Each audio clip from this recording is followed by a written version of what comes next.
Okay, well, let's get to it. Day one, we are going to kick it off with a recovery workout. So you're welcome.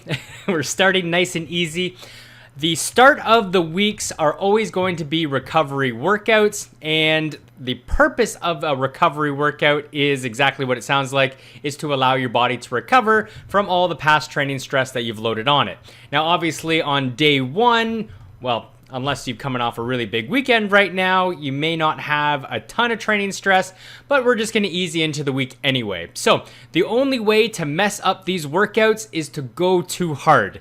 The only purpose is just to get the blood flowing through the muscles, facilitate that repair, the rebuilding, the getting stronger, and hopefully set you up for a really good week of running. So digging into the first workout here, as you can see, the title is Recovery. 10 minutes, only one 10-minute interval, nice and easy. And if we click on the workout, we can actually expand the workout builder here and see the description a little more clearly. So the workout is quite simple in structure. You're gonna start off with just a 2-minute jog, then a minute walk, and then up to a 3-minute jog, a minute walk, 4-minute jog. You get the pattern here.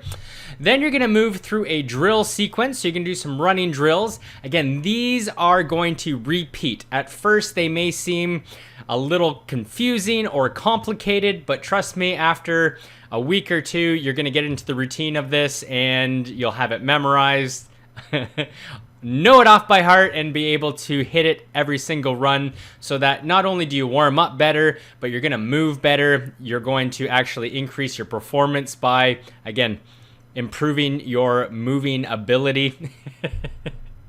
And if you need some additional assistance with any of these drills, there is a link down here that you can click on. It'll bring you over to YouTube, and I'll walk you through every single drill with my super cool music.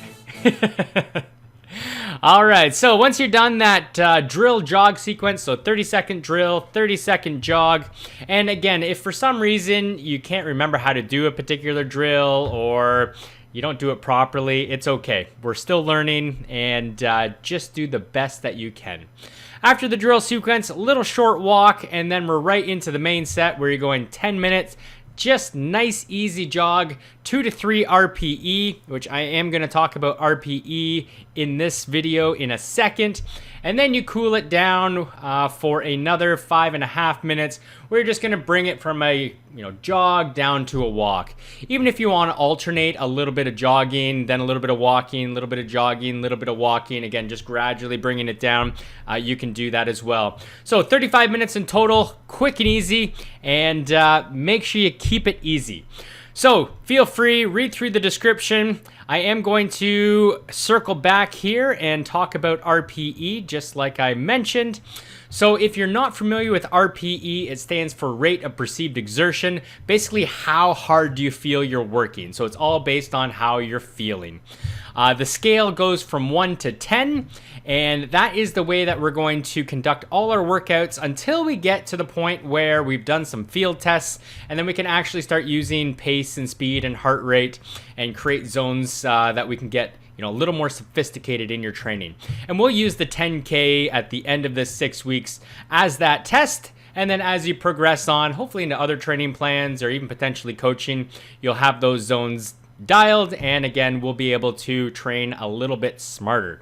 So as of now, using RPE, 1 to 2 would be zone 1. That would be super easy. That's your recovery zone. Most of this workout is in 1 and 2, and again, it should be a super light intensity. You're barely breathing.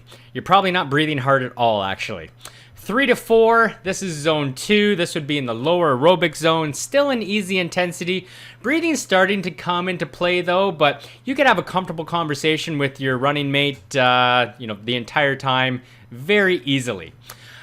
5 to 6, we're starting to get a little harder now. This would be your tempo zone, moving up into that aerobic, a little higher up into that aerobic zone. Breathing's starting to become apparent now. You would still be able to have a conversation, but some of those sentences might be a little broken from time to time to make sure that you get enough air in. And again, it's about a moderate intensity. 7 and 8, now we're really starting to work. we're getting up into our threshold pace, our zone 4. This would be like our hour race pace, or what you're probably going to run the 10K in. Breathing is definitely apparent, is becoming labored, and conversations would be very difficult to have in these intensities. 7, not so bad. 8, you're pretty much just breathing. So again, you might squeak out a word or two, but that would be a good indication of effort, whether you can have a conversation or not.